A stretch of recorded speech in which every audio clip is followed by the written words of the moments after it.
insecure. You understand what I'm trying to say? It's not based off of like the insecurity is not based off of the race of the person who's feeling it. It's really just to do with whether or not they feel good about themselves sexually. And if they don't, black men represent the pinnacle of what they feel like they wish they could be in their heads. Yeah, it's almost like in a kind of weird. You saw the movie Get Out, right?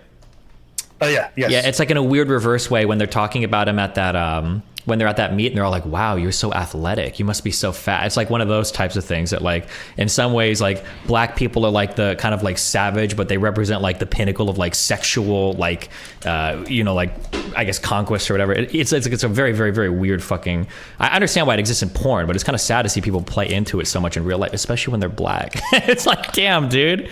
But but it just speaks to the fact that the insecurity is there even for black dudes to perform. It's like if you're an average dick, it's actually almost somewhat worse.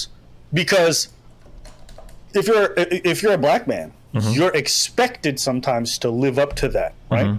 Whereas I think you as a neutral white dude, like most people, regular people know, like it's fine, anything goes. But as a black dude, there's some women who will mess with you who are expecting that, and so you go in with a little bit of that fear and be like, I can't measure up to the image of what they expect a black man to be in bed, which is not reasonable. You know, porn is kind of really fucked that for the most of us. So, me, whenever I hear people playing into that, it fascinates me how much of a real fear it is. Because I remember I dated a girl for about 2 years, and then she was back on the dating market. And then we'd still chit chat every now and then, but we wouldn't see each other. And one time she told me, she's like, "Yo, do you know a guy found out that I slept with you, and he could literally not get it hard anymore?" Yeah. And I was like, "Well, why?"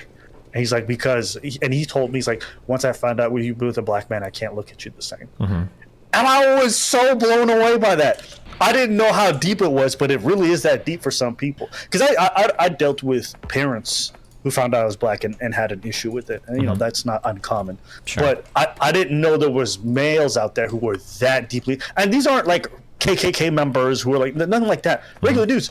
Yeah, I was going to say, the parent thing is at least, that's almost better. Because it's like, okay, I get it. You're kind of racist. That's chill. You know, it is. I'm sure as a black dude, especially if you're with a white girl, you're used to, you know every time you run into a white girl's parents, it might be that. But to know that there is like actually like that ultra deep-seated like disgust that some people will have with a woman that's with a black dude, that's almost worse. It's like, holy shit, this is like this is getting you angry down to your bone. It's like insane. Yeah.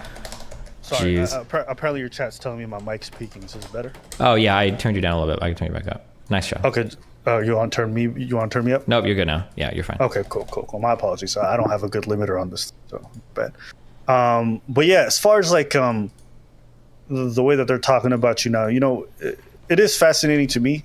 Because like a lot of people, when they find out you're going on, they're like, but what did you tell him? I'm like, I didn't tell him anything. I said he should go on and experience it for himself. I didn't want to bias you or anything. But for you coming back from it, did you feel like it was overall a net positive for you going on the podcast? Yeah, for sure. Myron and I don't know what Fresh's name is. Do you know what Fresh's name is? Walter Weeks. Okay, never mind. I'm gonna call him Fresh. Myron and Fresh were both super polite and super chill. Yes. The Myron guy was really cool. I say that cautiously because I don't know if a video's gonna come out with him talking shit.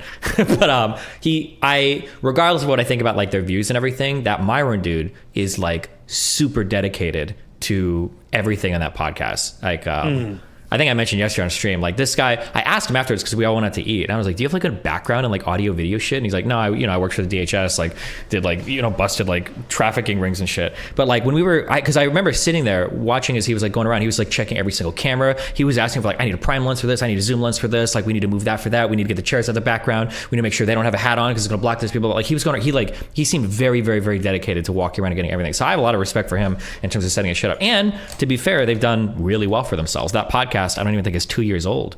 So yeah, even if I disagree, also he was really respectful the entire time. Yeah, and Fresh was too, to be fair, on the show. It's not like Fresh was like talking a ton of shit or anything on the show. Well, a little bit, but not much. But yeah, we disagree obviously on a lot of relationship related stuff, but I respect him as a person, as a man. Right.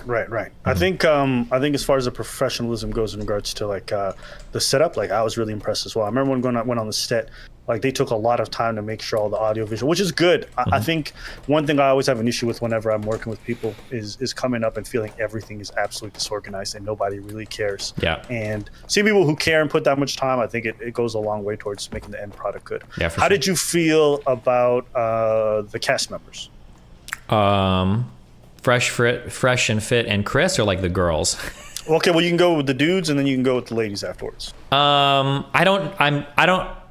feel like okay, let me try to phrase this in the friendliest way possible. For like the high IQ, super like off the wall shit, I think that's obviously where Myron, I think, excels. That seems to be like what he enjoys doing. So that back and forth with him is cool. Fresh seems like a friendly dude. It doesn't seem like that's as much his wheelhouse. Like he's not there to have like the high powered fucking debating on that shit. So the Fit guy was really cool. Fresh guy seemed okay. I thought Sneako, I think I have a lot of respect for that dude.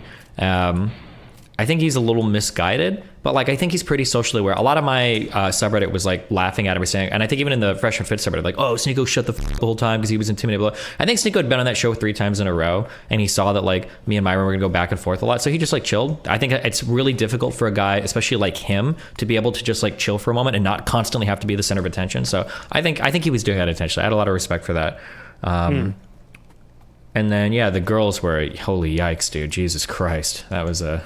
Yeah. Sneaker's also a young man. I think he is too. He's 24. 24, yeah. 24, and you trying to talk to grown women, and they can smell that you're young. They just don't care when you talk. To be honest, that's one thing. That's one thing that's very real. It's like, as a young man, you try to talk to older women, and they look at you like, bro, you're 23. Like, what are you talking about? Nobody's trying to get into this. Yeah, maybe for some older women. I don't know about for the Miami people. I think it just comes down to your whether you verify on Instagram or whatever. I think it's a little different. Or you got money. Or you got money. Yeah. But no, yeah. So in general, I get it. Yeah.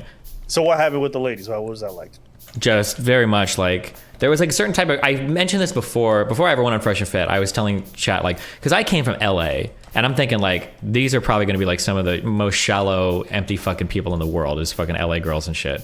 And then as soon as I got to Miami, I was like, oh my God, especially because I go down to South Beach a lot. Yikes. And then being on the Fresh and Fit podcast, those girls were like, this is what I could finally show my chat. This is what I'm talking about when I talk about Miami girls. Yeah. Holy people don't fuck. have any idea. They don't it's idea. Not like they blow LA girls out of the water in terms of like, holy yikes, holy fuck. Well, you know what the thing with LA girls is, like, a lot of them come there for an actual career. They want to act, they want to do, so they have to have some fucking measure of self-awareness to be able to make it, right? Whereas Miami girls come here to live on yachts. They want to be boat girls. Yeah.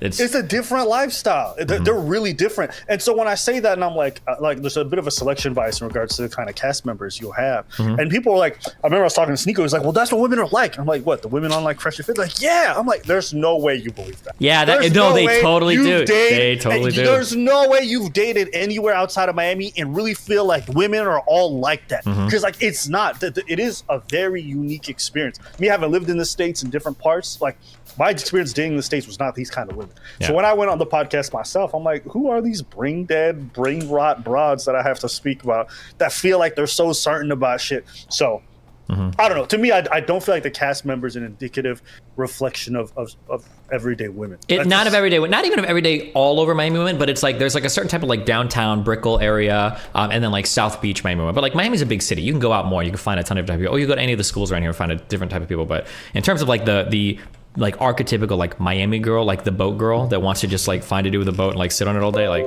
yeah, holy shit, these were definitely. I'll also be honest, like if I was a self-respecting woman, I don't think I'd go on a podcast that I've done a single bounce of research on and be like, oh yeah, let me do this. But what I actually learned, and this I learned later on, the way that they actually get their women, do you know? No, I don't, other than that one dude. I think Chris does it on Instagram or something. I don't know how. So sometimes they do it through Instagram. They actually also have like photographers and stuff who will like approach women, like sometimes on the street. Okay. And they'll be like, if they see the one's cute, they're like, hey, we do this podcast. We'd love to have you on. Da, da, da. So they're just picking people who sometimes don't even know about the podcast in general. Sure. And so a lot of people are coming in blind. They're just hearing about this opportunity to get on. So the whole concept, I don't think there's anything wrong with that per se either. You know what I mean? Like, I don't think there's anything wrong with the format that they're doing it. But I just think that when sometimes people speak about like, oh, well, see, this is what all women are like, yeah, that's really annoying. But you have to imagine, it's like, okay, well, first off, the kind of women who come on this podcast and want to spend their day with random dudes to talk about dating are probably people who are after clout. You get what I'm trying to say? So they're already getting a selection bias in regards to their kind of mindset and their behavior, because I don't believe that everyone's about that kind of lifestyle. So yeah, I don't know. For me, I find when I went there, I remember thinking, you motherfuckers are like from another planet in some ways. Oh yeah. Because like the stuff that you guys are saying don't make much sense